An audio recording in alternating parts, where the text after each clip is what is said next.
You wouldn't get Jerry Seinfeld doing this shit, would you? Seriously.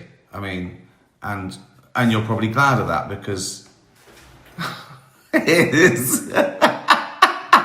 It's pointless, isn't it? Well, it's not pointless, is it? Why? I don't know. Why do I do it? It's for some people. Some people might like this. So anyone who doesn't like it doesn't need to watch. So I'm doing no harm. So anyone who does like this, then I'm doing it for you and me a bit, I guess. I don't know. It's like, I'm on tour, obviously. You know about that. I'm also trying to make Dutch Barn a global brand, and I'm working on a new animation for Netflix, which by the time it's finished would have taken 2 years. So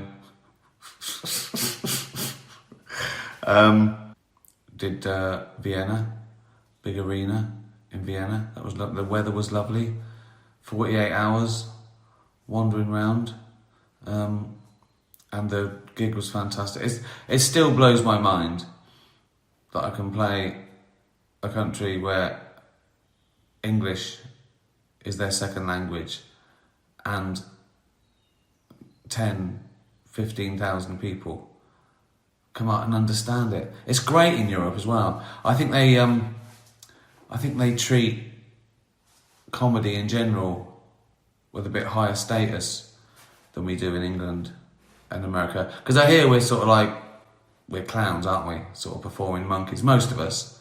But over there they sort of think, oh no, it's art, it's a one-man show. You get applause breaks. If you do anything sort of like, you know, a bit clever or just a really good joke or even a good setup, a good premise, a good observation, they really appreciate it as an art form. And I don't think I don't think stand-up is an art form. I've thought about this. I think it's a service. I think when people just get too bedded down with thinking, oh yeah, you've got to change the genre, you've got to be doing something, as opposed to making the people who paid 50 quid laugh. I think you get up yourself a bit. You've got to, and even I've changed a little bit. You know, I used to want for people who weren't there to like it, and now I just try and make sure those people get value for money and just be funny. You just want they've come to laugh for an hour and a bit. They haven't come there to go away and write with you going, yeah, he really pushed some boundaries there, made me think. That's great as a bonus, but you shouldn't. You can do both, but if you have to do one, choose them all laughing. Is my advice. And I always look sort of red and flushed and bloated and sweaty and hog-like. And I have had a bath, but I think I've got a bit of colour because it was so lovely and sunny in Vienna, and I've been for a long walk and a bike ride today and played tennis. I think this might be a little bit of tan on my fat, blotchy red skin. So, not sure. Right, another question. Glenn, do you still get the same buzz from stand-up as you did from the first one? Also, which is your favourite tour so far? I do get the same buzz. I mean, I still get a buzz from going, oh my God, I've sold out an arena in a foreign speaking country. That's amazing. You go, will they get every joke? What should I leave in? Can I explain Jimmy Savile to someone in Lisbon? So you've got that buzz you want everything to go well. You want to tell everything well and then get everything. So you get that buzz.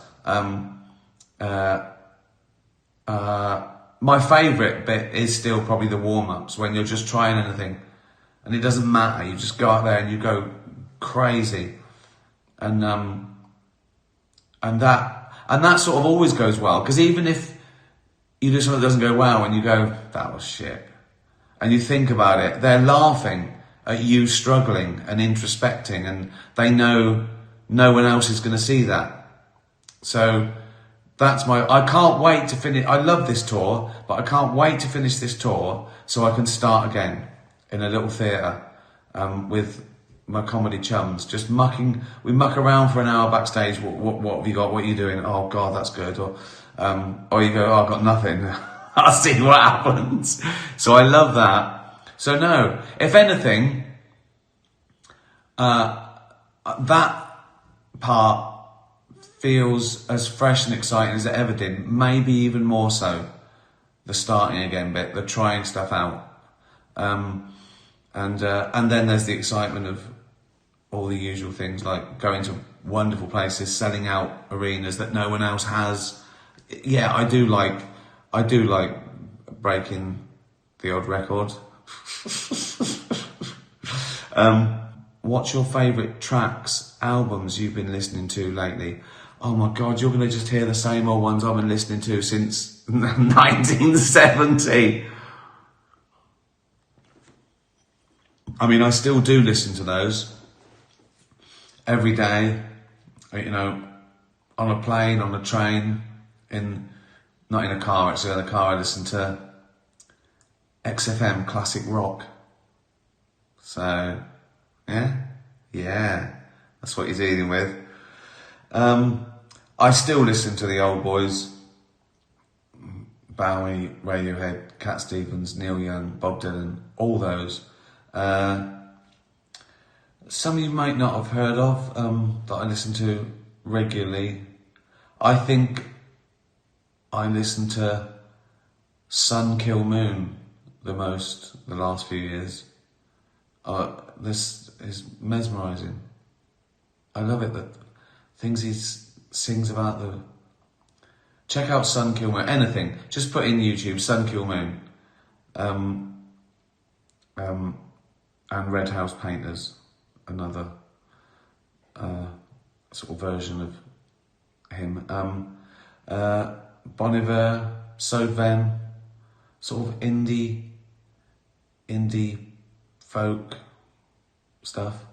But that's my recommendation for people who haven't heard of him or have never listened to him. Sun Kill Moon. Check that out. Right, I'm not gonna do long today. I'm tired, and I've got TV to watch. Benji, what is your definition of success? Oh, that's tricky, and it's sort of all the definitions sort of change as you get older. It would need a very long definition, because you have to keep justifying things, and there's caveats.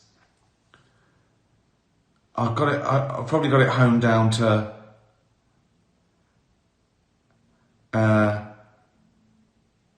I assume you mean career as well, because of course you can have a successful life without, you call it, but let's say it's linked to career. That makes it slightly easier. I think my definition of success is now, and probably always has been without being able to define it before, is doing what you like every day without compromise and getting paid for it. Because you can compromise and get paid, do really well, but I don't think you'll like yourself as much. But you can treat it like a job. But for me, success is getting to a position where you can just do what you like, and it doesn't matter what the consequences are, whether it wins awards or whatever, but you've done exactly what you wanted, how you wanted, and you got paid for it. And the big trick is to keep doing that, obviously. You might be able to do that once and then go, oh, I wish I'd have sold out. But the trick is obviously longevity, because you want to keep doing what you want as long as you can. This isn't a definition, is it? This is a fucking ramble. Definition of success.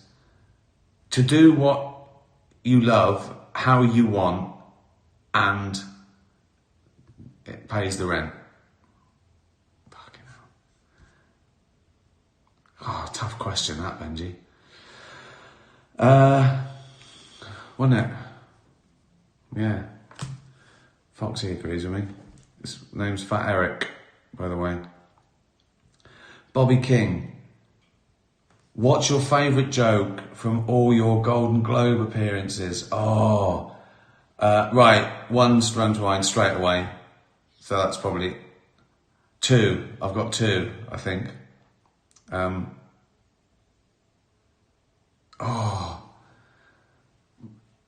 Maybe three. Okay. So the first one that sprang to mind, which I loved at the time, and I was very proud of it, was at the last Golden Globes, when I said we were going to do an in memoriam tonight, but when I looked at the list of people who died, it wasn't diverse enough. I was very proud of that. Very proud of the sarcasm of the time as well.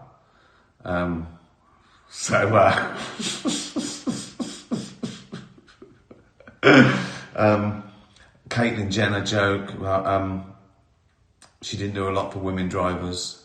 That was sort of ground zero for that sort. When was that? That was the 2016 one, I think. I love doing the DiCaprio one to his face as well. By the time the film finished, his date was too old for him. And I've got an affection for the first Mel Gibson one. When I agreed to do that Golden Globes, I forget which one it was. Was it 2011, 12? It just happened with him being stopped drunk and having a rant. And I came up with that joke. I think it was the first thing I thought of to do. Now I like a drink as much as the next man, unless the next man is Mel Gibson. So yeah, one of those. Probably the in memoriam. Underrated gag, that. Even though I say so myself. Thanks very much. What's the worst technical difficulty you've experienced on stage? Oh, have the lights ever gone out or a mic stopped working? Oh, it's that. Right, now this will sound pathetic, but I use one of them, right? And the reason I use one of them is because a lot of my stuff is actually visual, not in a Lee Evans type way. I mean, I sometimes act things out. I sometimes sort of like bring characters to life, like a conversation between Hitler and Nietzsche, or, you know, the personification of animals, acting out the polar bear, hunting with whatever. And you do that. So halfway round Armageddon, I forget where it was. Might have been Cardiff or Birmingham. My mic failed. And the second one failed. So I had to use a mic on a thing. And it was really stressful because I'm thinking there's a bit coming up where I'm, you know, wanking off a paedophile. And I thought, I've got to do that and that. So, well, and I've got to talk. So how can I? So you're thinking about this. That's very specific. That probably doesn't happen to a lot of comedians. Like they're going, oh, coming up next, I've got to wank off a paedophile. So that was stressful because I had to think one step ahead of how can I do these things that I've been doing, but with a mic in my hand, and the mic's got to be near my mouth. So that is the most stressful thing that's ever happened. There was once, it might have been Humanity or Supernature. Before we went on, someone came to me and said, "Oh, can we postpone it?" It was about, I don't know, 10 to 8 or something. I said, "Can we postpone you going on?" And I said, "Why?" I said, "Oh, someone's been taken ill and they've called an ambulance." And I went, "Oh, are they okay?" I said, I don't know if they thought it was a heart attack or something. It was all right in the end. I checked. And I went, "Oh, yeah, okay." And they said, and then they came and said, "Okay, actually, it's fine. They've moved him to somewhere so the audience can't see what's going on, so we could start." I went, "Are you sure it'll be all right?" I went, yeah, it's fine. So I went on, and what they hadn't told me is the audience couldn't see him, but I could, because they were sort of treating him in the wings. So I'm doing all this stuff, and I could see some paramedics. It was fine, yeah. I was just waiting for them to go, "Clear." I go, so that was pretty stressful, but as I say, he was fine. So yeah, things like that can happen. I think the sound's never gone down. The mic's failed a couple of times, and you sort of plug it in, and I thought, first gig of Humanity in Bristol. I don't know whether it was I'd eaten too quickly, or it was the first one, or I thought, I felt like I'm gonna have like palpitations, head stroke, heart, all this in your head. And I thought, but just keep going, it'll be all right. And I thought, don't be a fucking idiot. If you're having a heart attack, you could. All this is in my head, right? Again, it was nothing, right? But I thought, I said, "Oh, I feel a bit unwell," and they laughed because they thought it was a bit. I went, "No, seriously." I said, Is there a doctor having a heart attack?" They laughed again, and I was trying to make it sort of funny because I was embarrassed. And then I said, "No," I said, "Hello," and they laughed. I went, "Is there a fucking doctor or not?" Right? Someone said, "Sit down." I went, "I can't sit down." And then one of the stage managers brought on a stool. It was a pink stool, not even a chair, a pink fucking stool. I went, "Oh, that looks fucking comfortable." They laughed. And then someone said, "They're a doctor," right? And I went, "Are you a doctor?" I went, "Oh, yeah." I went, "What do you think it is?" I went, "Well, I can't tell from here." I went, "Oh, don't fucking get up." And I started feeling better. I carried on. So, lots of things can go down. I remember I did one once, there was no aircon, and it had a tin roof. I think it was next Fort in Jersey. And I played it in the heat wave.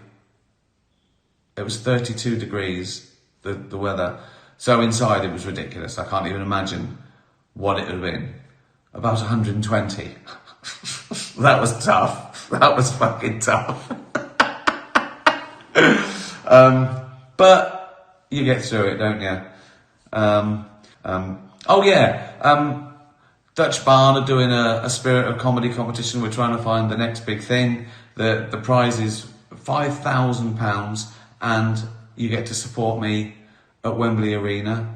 Anyone can enter. There's like 20 different heats in 20 different cities around the country, so you can enter and just do like a minute, and we're holding it down, or go along and just watch and support new acts. Go to the website. I tweet it. I've tweeted some stuff already. DutchBarn.com. Have a look. Spirit of Comedy. What else? Oh, a Dutch Barn is in Canada and America. It's already in 100 those government liquor stores. What is it? What is it? LCBO in Ontario. So check it out, Canada, and we're gonna obviously spread, hopefully.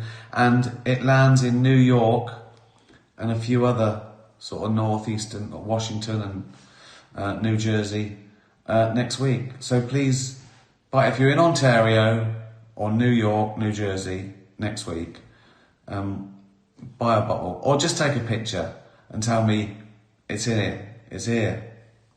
Hope you like that.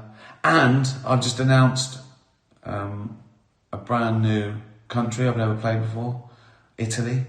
I'm playing a ridiculous, I don't know what it is, 15,000, something like that, forum in Milan. And tickets go on sale this Thursday, pre-sale Wednesday. So that's a lot of people in a non-English speaking country. So, but they come from all over in Europe. It's so great playing Europe. Because if you play like a Friday or Saturday, you're sort of playing the whole of Europe because they drive 2 hours and from all over the place.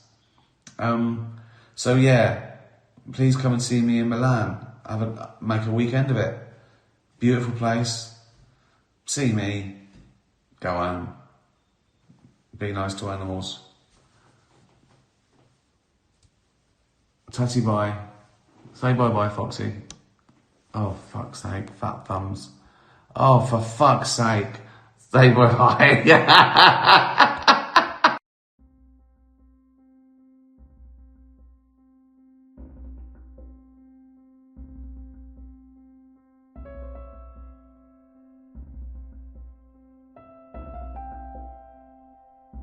I'm sorry to say it, but I've known 12 prime ministers in my lifetime, and by a country mile, Boris Johnson is the worst. His natural instinct is not to be open, not to be transparent, not to be accountable, but narcissistically to think, what suits me? How can I extricate myself from this awkward situation? By what means can I arrogate blame somewhere else?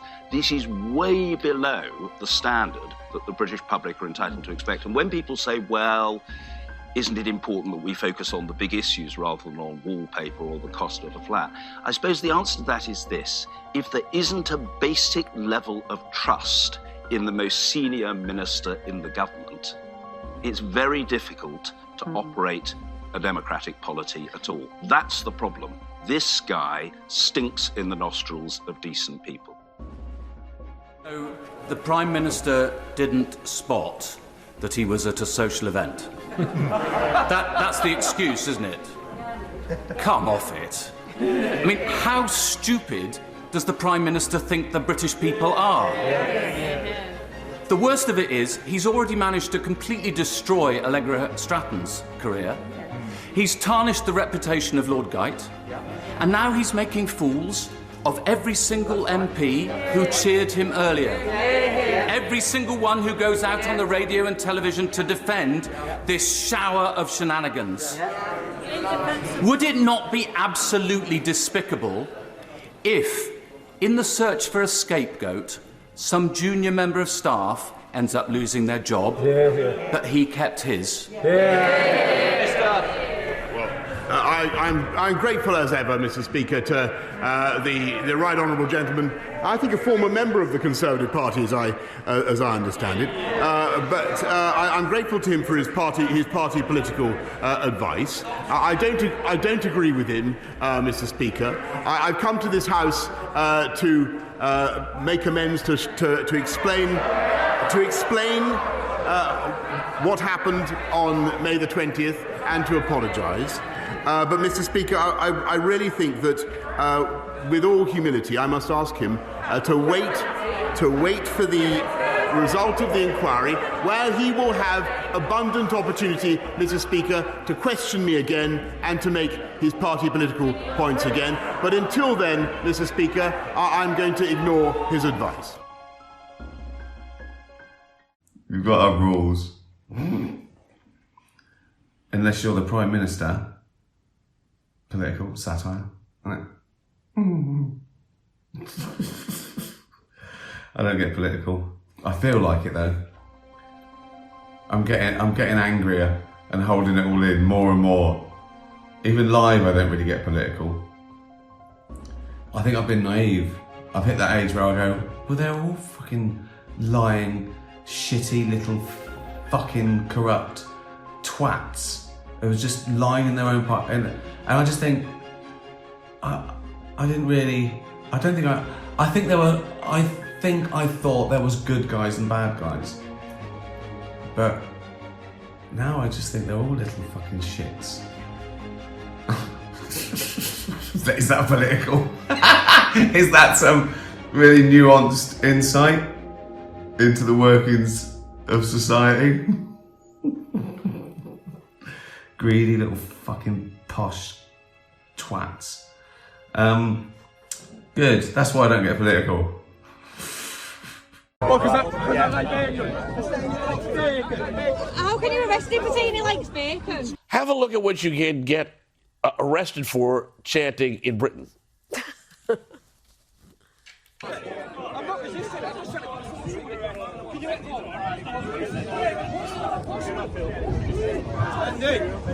Walking bullshit, just because you said you like bacon. I like bacon, mate. It's all on camera.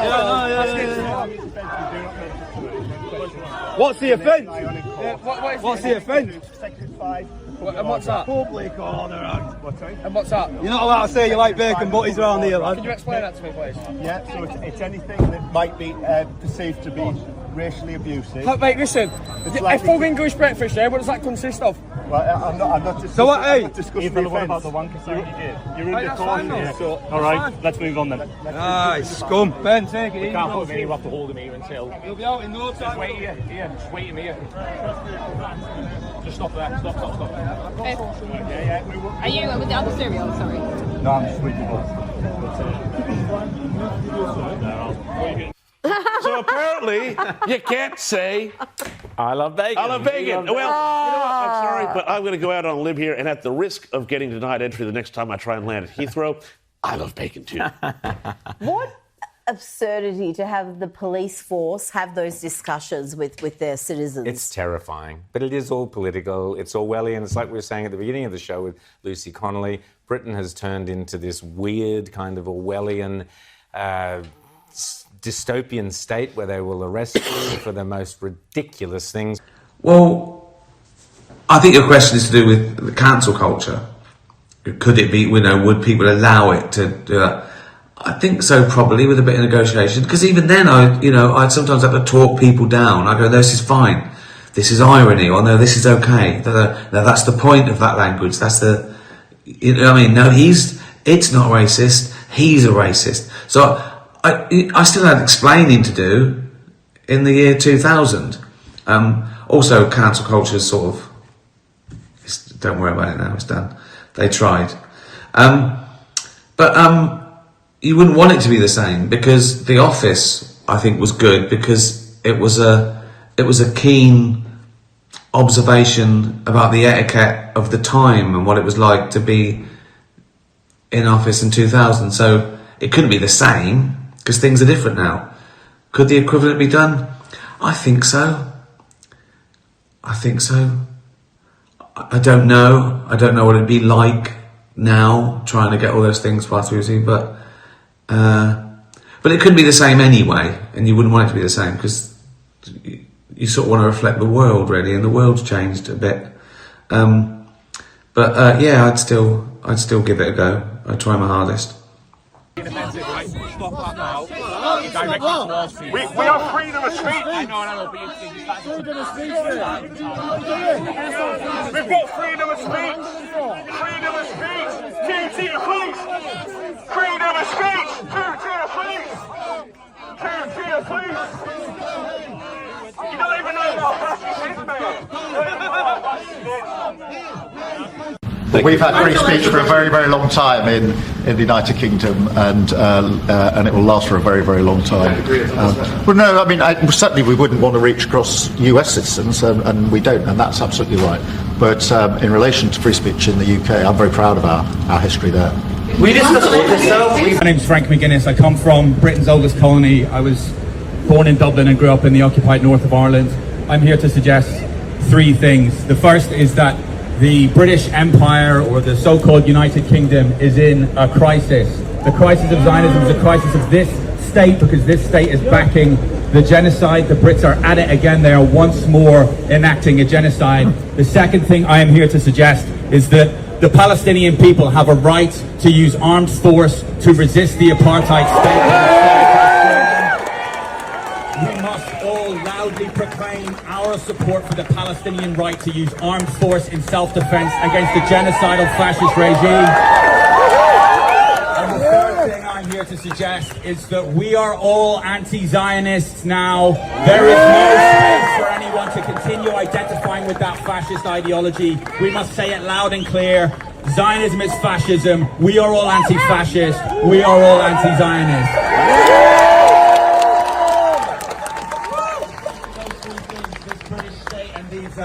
The violent enforcement arm of the state that you see surrounding you today, the Metropolitan Police are of course complicit in this crisis. Yes! They've hyper-scrutinised our speech, they've hyper-scrutinised our placards, they've hyper-scrutinised our social media to try and find some foot that we may have put wrong, to try and test whether we've contravened the ridiculous terms of the Terrorism Act 2000, to try and insinuate that we are terrorists and anti-Semites for opposing their little loyal Jewish Ulster, as the apartheid state of Israel is once called. The British state is up to its neck in Palestinian blood. Yes. The blood will never wash off. Keir Starmer will forever be remembered as the war criminal at the top of the British Empire that presided over this genocide. Liam should not be on the inside of a dock. Keir Starmer will hopefully one day see the inside of a dock of a war crimes tribunal. So will his colleagues in the British Empire who did this to Palestinians. The Terrorism Act 2000 is in a complete legitimacy crisis, not just because of its use to try and attack the comrades in kneecap. They're using it to try and attack everyone. They've made an astonishing mistake in trying to ban my friends in Palestine Action. That group should never have been attacked in the way that it was. Those laws should never have been passed. The British state has no business lecturing anyone about violence. They have no business lecturing anyone about racism. They have no business lecturing anyone on how to resist colonialism. They are one of the most violently racist colonial empires in human history. They should sit down and fuck the British state! Have a right to armed resistance against this fascist empire as it attempts to enact a genocide against them. Yes. You think about the good people in the Front Libération Nationale, the FLN, that liberated Algeria from the French colonizers, good friends of the British Empire. The people of Algeria fought with guns and with bombs against the people colonizing them at staggering cost to themselves. Let me remind you, it took 1 million Algerians, 1 million Algerian lives to drive those French colonizers out of Algeria. But they did it. It is one of the most successful instances of anti-colonial resistance in human history. No Pact Iran! We are all anti-fascist! We are all anti-Zionist now!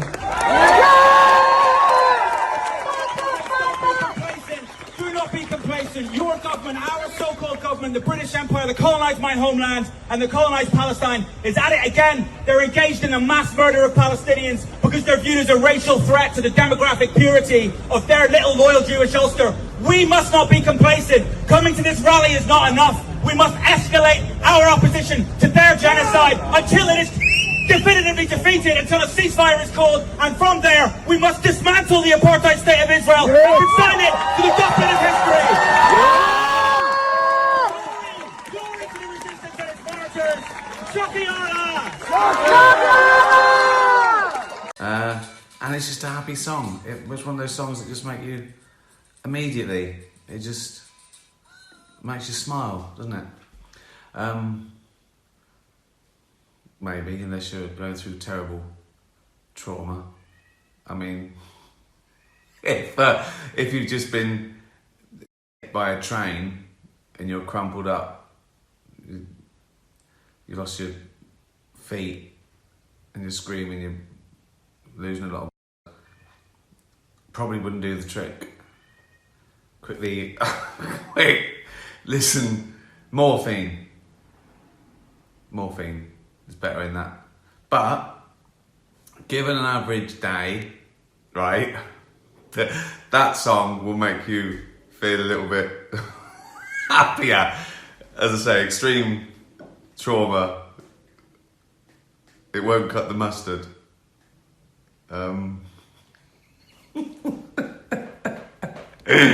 Good. How are you? Where are you watching this from? Let me know. I don't know why. I just like the idea that people are watching this absolute bollocks all over the world. In some countries, they don't even know what the word bollocks is. I should explain, really. It's a colloquialism, double meaning. It means absolute nonsense. That's why I call this absolute nonsense. Just rubbish. It says that it's rubbish. Also, slang for. So, two birds with one stone. Meaning rubbish, and bollocks meaning. So, I haven't done this for a while. Was it? I know what you're thinking. Rick, you've had a haircut. Yeah, I have. Right, first, start off, thank you to Mel, Toffee and Fudge and the Bollocks Gang. I did tweet that, but they've sent me a little afterlife bench and a lovely card. And they even sent me Auntie to sit on the bench with me. And look at this bit for a lovely bit of detail. Oh. Oh. Never mind Barbie. Look at that. That's what they'll all be wanting this Christmas. Brilliant. Right, questions. Casper and Yuri. What is your best memory of summer as a child? And how did you keep cool? Swimming, sitting in like paddling pools when I was really little, or swimming. A hose, sitting under a hose, sitting in the garden. I mean, not when I was at school. Obviously, you couldn't do those sort of things. I didn't really care. I think when you're a kid, you just run around until you collapse, don't you? I still do that. I still sort of. I forget to drink water. I'm an idiot. I remember when we were allowed to go on the grass, when I was little in school, when suddenly it was hot enough to go on the grass. I really remember that. That was great. Summer. As I got older, I like the smell of. I love nature, but where I grew up, the smell of tarmac was good because it meant it was hot. Do you know what I mean? Like you could smell the heat in this council estate. You could smell the heat. I remember I used to play tennis, and I could smell the green. My mum used to give me green flash, Dunlop green flash, and they were made of rubber. And sometimes it was so hot that I could smell the rubber where it was warming up on my shoes. So I didn't like trying to get to sleep at night. That was never good. Obviously no air conditioning. No, I mean, growing up, we didn't have central heating or air conditioning, so you're just at the mercy of the weather, really. But I don't remember it being a big problem. Now it would be. Now I'm furious if something's 1 degree out. I'm furious. I had nothing growing up, and now it's like it's like I was born into royalty with what I demand. That's the thing, isn't it? You come from nothing and you start going, I want it like this. No, I've had it hard. I've had money for 40 years. I want this room at 18 degrees at all times.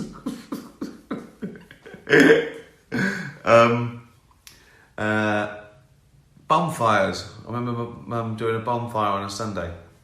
I like Sundays because when I was little, the whole family came over because my older brother and sisters had moved out by the time I was like, I don't know, 8 or 9. So they'd come over. Sunday was great.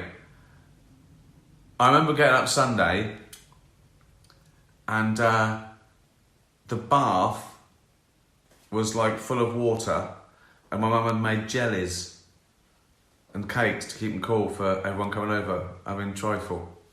Yeah, I think Sundays were my favourite day in the summer when I was little. Family, trifles. I mean, she made enough to last the whole week, so it wasn't like it was special on a Sunday, because there was, when you make 13 cakes and trifles, it tends to last a week. But she had nowhere to put them. Yeah, and then a bonfire. A bonfire about sort of 6 or 7 o'clock when they all left. Pax the cat. In Supernature, you talk about the platypus producing milk and eggs. What two seemingly contradictory traits from other animals would you like to pick for yourself, and why? Oh, well, obviously my superpower is always be flight. I can't believe I just watch seagulls and hawks. I think, oh, amazing! It's just to fly around, particularly in traffic when I want to get. I wish I could fly. I wish I could fucking just take off. I think we've talked about this, but it's got to be proper flight. I don't want to just bumble around like a daddy long legs. Do you know what I mean? It's no good. Just sort of like. Sometimes I have dreams where I can nearly fly, but I'm only like 6 foot off the ground, so people can still come and punch you in the face. That's the sort of dreams I have. Oh, God. So flight, but then a bird's sort of small and vulnerable, so maybe I'd like a bit like, maybe I could be like a flying walrus. Somehow. You didn't say it had to work. So I want arms, wouldn't I? I'd want arms, like the animal I invented when I was 12 or 13. I've told you about that, haven't I? Yeah, loads of times. Body of a rhino, arms of a gorilla, big tail of a scorpion, lion's head, and I thought I'll make it fast, so I gave it legs of a cheetah. Would have collapsed immediately. But this doesn't have to work. So, somewhat big and meaty, a rhino with wings. So I could just go, take off and then just smash into, just come down, smash into, just...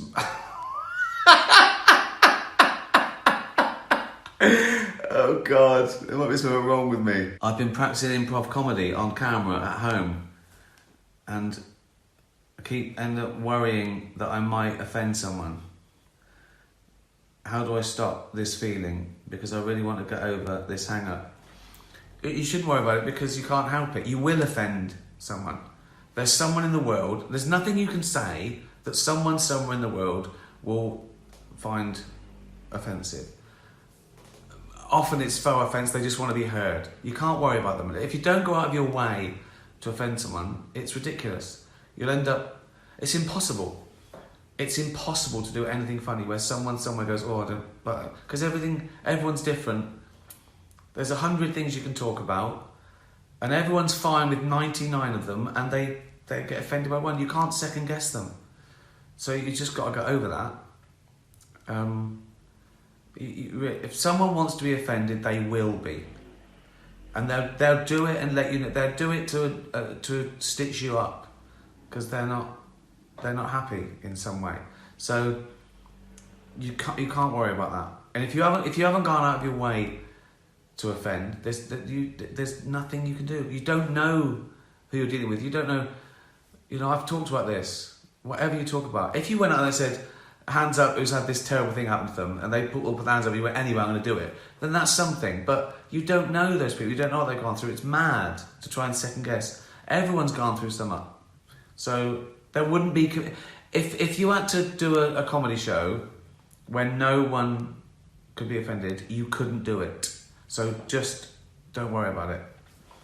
And also, just because they're offended doesn't mean they're right. Some people are offended by equality. Do you know what I mean? Some people are offended because they don't want equality. What can you do? There's no right and wrong to offence. It's a personal feeling. So you can't worry about it. Mick, do you think with your stand-up that you've been influenced by comedy we grew up with? Not the content, but the delivery. What, like...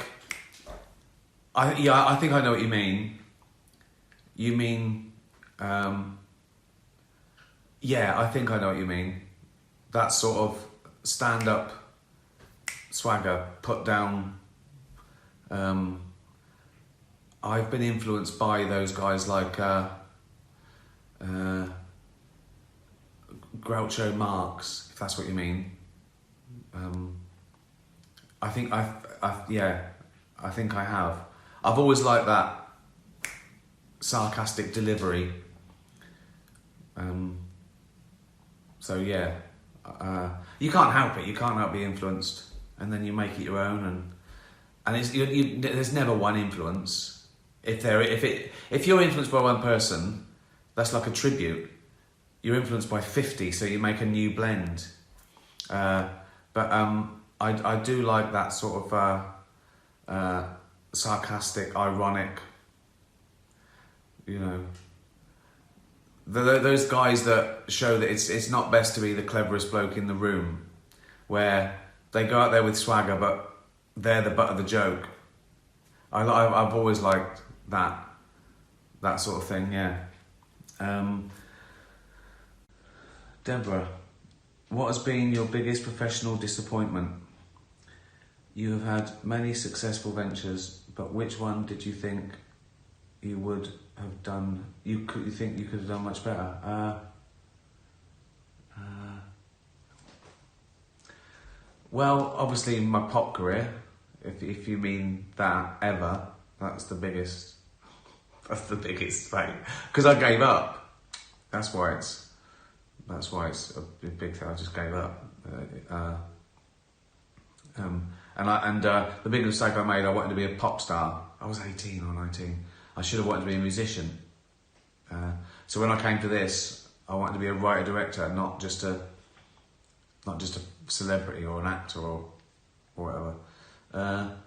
Within the realm of, since I've been doing this, I don't know, you always want to do it better. I did the Golden Globes again because I wanted to improve on it. Also, you only fail if you give up. If you keep trying, what you call failures, they're learning processes, aren't they? So first time someone has a go at golf, they're rubbish. And when they get good, you wouldn't hold it against them. You would go, yeah, but the first time you played, you were rubbish. You go, yeah, that's why I tried harder and now I'm good. So to keep trying and getting better, it's mad to look back and go, oh, I failed for so long. You didn't fail, you hadn't finished yet. You just hadn't finished yet. You only fail if you just give up. But things are, I probably look, my early stand-up, I think I always put it, I wrote too much as opposed to do the stagecraft, and it was sort of there, and then I committed it to DVD too quickly. I wish I'd have, like my first one, Animals, I sort of wrote that, I did a couple of warm-ups, I think I did about 10 shows, and I recorded the DVD. Now, it's fine, but it would have been... I've done 50 warm-ups already for Armageddon. Armageddon's already better than Animals, you know what I mean? But then there's something charming about... There's something charming about Animals, my first one, that I wasn't quite a stand-up, but it was funny ideas. So I never look back. I'd never go back and go, I'm going to re-record Animals to make it better. It's a document. It's like a document of where I am now. I think that answers your question. On the Afterlife, you've just come up with the best, but also potentially lethal joke. People convulsing and dying from laughing. You mean literally? Okay. It's the best joke of all time. Do you tell it? So, if I know that this joke is a murder weapon, so I've got this joke, anyone I tell it to, they laugh so much that they die.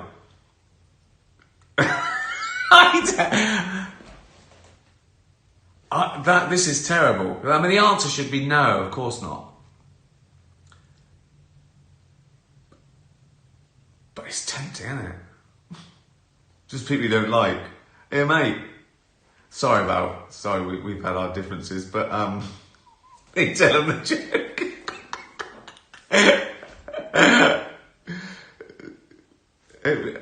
It wouldn't be murder, would it? Because telling someone dying of a joke, that's not against the law, is it? If you tell a joke and it kills someone, that's not against the law. Also, it's like a gift, isn't it? I've given them the best death, apart from dying in their sleep, when they could be dreaming about having their legs pulled off by a giant monster. Dying laughing, that's a pretty good way to go, isn't it? If I knew that my jokes literally cause someone to die, I wouldn't tell them. No, I don't think so. Oh, imagine that. What a trauma that would be. You come up with the great... That's everyone's dream, to come up with the greatest joke. Every comedian's dream, come up with the greatest joke ever. And then someone says, you can't tell it, mate. Why? Because it's so good it kills people. I go, for fuck's sake. Really? Can I tone it down a little bit so it just puts them in a coma for a week? I go, we'd rather you didn't. I go, oh, for fuck's sake. Okay. Thing is, I find my stuff funny, so wouldn't I, as soon as I thought that joke, wouldn't I die? And it wouldn't be a problem, would it? Stupid question. Mum and Sherlock. A life well lived is the best revenge, I once heard you quote. Yeah. What would your best advice be to get there? When it's hard to see the funny side of certain things and to focus on what's essential instead of looking back in anger. Just smile, question mark. Well, that's a good one. Just smile. I mean, clinically. So when you're happy, you smile. But the reverse is also true. They've done clinical tests where they made people smile and it cheered them up because your face sends signals to your brain and it releases the same sort of result. So you can, I mean, if you know, not if you're really clinically depressed, you can't just snap out of it. But a lot of those motivational speeches start with, you know, you can decide to be happy that day. Again, outside terrible trauma and being, you know, clinically depressed, everything being equal, you can sort of try and put yourself in a good mood, be positive. A lot of them say the same things, to be grateful, to go, right, what's good about today? What can I look forward to? Meditation puts you in a good mood, it clears your mind and all that sort of stuff. So yeah, be positive, be nice. That's really good. That's really, people, if you do a good deed, you feel good all day. Well, I do. If I a scruffling a dog, cheers me up. So yeah, a positive, healthy attitude, being grateful, being kind, scruffling a dog. Maybe the odd beer. So, you do the math. Glenn Martin, my question, if you get a chance. Would you ever play a dark role in a movie or drama? Say a serial killer? Yeah, but I don't know. It'd have to be something. I don't know. I don't just want to be someone just goes around murdering people. I know you don't actually murder people in a play. I know that. Mr. Rose, you've got the wrong end of the stick. You actually killed one of the cast. I thought you might be. No. It's all fake. It's all fake. You don't actually kill people. I'd want something more, I don't know, like a vampire would be good, because that's I can do that, that would be good. Just be a normal bloke. Right? You know what I mean? If someone winds you up, they go, you go, you go to the post office and go, hello, Mr. Rose, hello. Oh, sorry, this is closed. Sorry, I'm going to lunch. Wait, I just need to, no, that would be good, wouldn't it? Just a vampire that doesn't like bad service. You know, I don't need the blood. Anything that annoys me, I just go, and they, okay, what do you need? I need the change.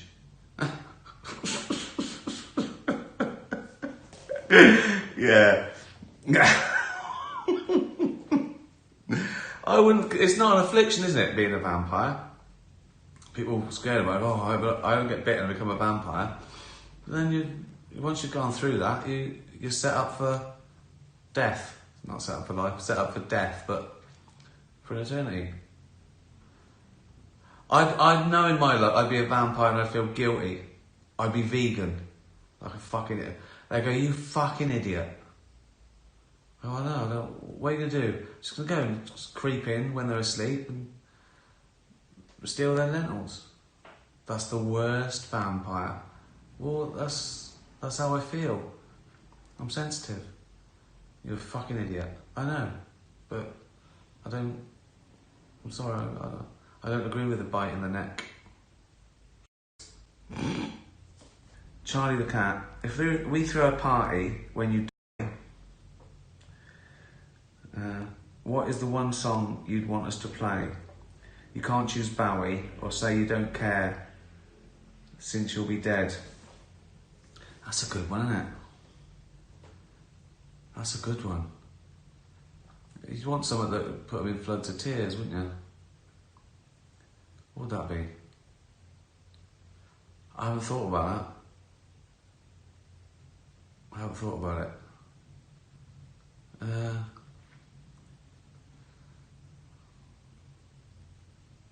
That's a really difficult one.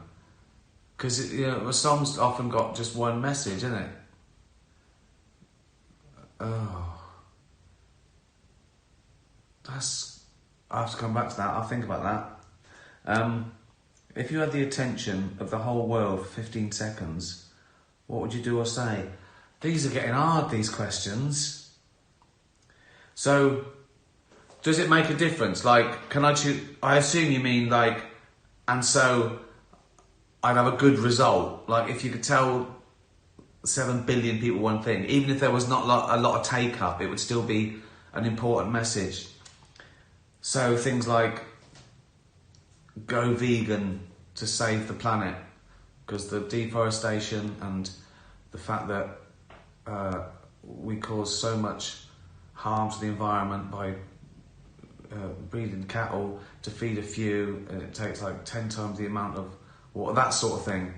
And that'd be a good one, wouldn't it? 15 seconds. I could just say, watch Afterlife on Netflix.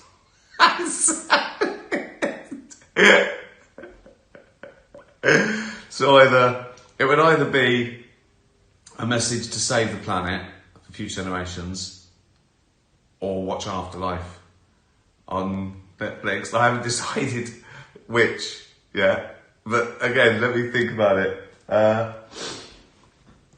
Claire, what was the moment that made you become an activist for animals? Well, there wasn't really a moment. My earliest memory is that I loved animals and couldn't stand animal cruelty. I was born, I acquired pets. They were there first. I remember I was little, I had a cat called Smokey that was there before me, and a dog called Betsy that was there before me. So I just felt that I've always thought that they've got as much right to be on this planet as me. So there was no moment. But then, you always do stuff for animals, and I suppose when you become famous, you become a voice for them. That was one question I got when I was famous. They'd say, "Oh, when did you start the animal activism?" I go, "Well, I've always been that. It's just that more people hear me now." And like when I win an award, like a humanitarian award, I always say, "I'm just a mouth." There are people that actually go there. There are people that stand outside Tesco's all day with a tin. I just tweet or talk about it. They're the foot soldiers. So the cancer is, as long as I can remember, but just more people hear about it now because of, the upshot of what I do is fame, I guess. Good question there. Leopold and Loveday. Do you think it is more beneficial to be able to roar like a lion or purr like a house cat? Roar like a lion. I love a cat purring. A happy cat makes me happy. So I'm saying that sort of thing is infectious, isn't it? A happy dog makes me happy. If I see a dog, I smile. And a happy cat is lovely. But personally, it'd better roar like a lion, wouldn't it? Be like the vampire thing. Like, if someone's winding you up and you just go, fucking, fuck me. Be good, wouldn't it? That would be good. They think, you know what I mean? No one would mess with you if you could roar like a lion. Fuck me, he's mental. And he's loud. He's loud. Rachel, would you like to have wheels for feet? I mean, amongst the other stuff we've talked about, that isn't so mental, is it really? I've been a flying rhino within the last 20 minutes. So wheels for feet. I wouldn't mind. If I couldn't have feet, wheels would be good. But given the choice, I'd keep everything real at the moment. One day, that'd be good. Although wheels for feet, that'd be fine. But then when I've got a bad back, I'd need a wheel on each foot and a wheel coming out, so I could be sitting down, just going along. So wheels for feet. Now I'm talking, or the back of my neck, so I just lay down like that. I've got wheels and that. I'm just going along like that. What a load of bollocks this is. Well, we've run out of time. Last one, Susie. Oh, can I sing the Derek Pudding song? When Derek makes up a song. Everybody here loves having pudding. We has it every day at 6 o'clock. Sometimes it is jelly, what is cold. Sometimes it is crumble, what is hot. The finale. Just brought the house down with that one. Right, good. Have a lovely week. Be kind to animals. Put out bowls of water outside your house for dogs. Be careful with dogs. Don't leave a dog in a car, obviously. Anyone who sees that, honestly, just smash the window. Yeah. Cheers. Tatty bye, everyone. Tatty bye.